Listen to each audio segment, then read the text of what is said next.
England, but to have one here in Australia would be awesome. Now the unmistakable sound of the Douglas Gooney bird.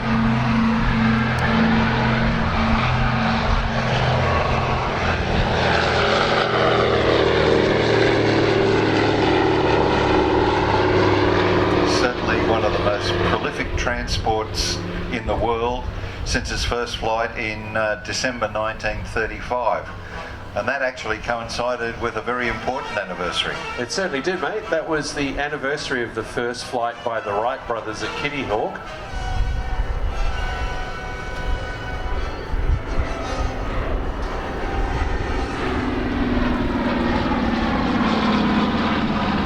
And I don't know if you've seen all the James Bond movies, but Quantum of Solace, it has one of the most heartbreaking scenes ever, where they supposedly blow one of these up. Also used for glider towing.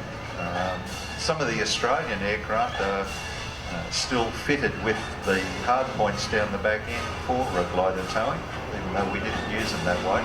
And can you imagine, ladies and gentlemen, one of these aircraft on floats uses the biggest float plane in the world.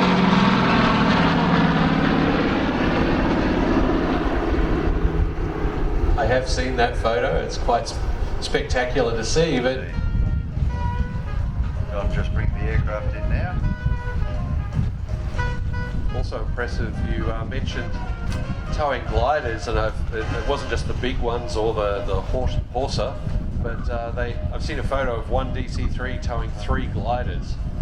There are a variety of different gliders that were produced for operations by the Allies. The Horsa, which is the very large one. You had I think the Hamel car, and also another one produced by the Americans, the Waco.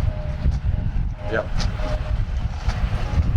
So to have them, I believe at the D-Day reenactment, they've even got one of the first aircraft that led the wave in, has been restored in the US and is going to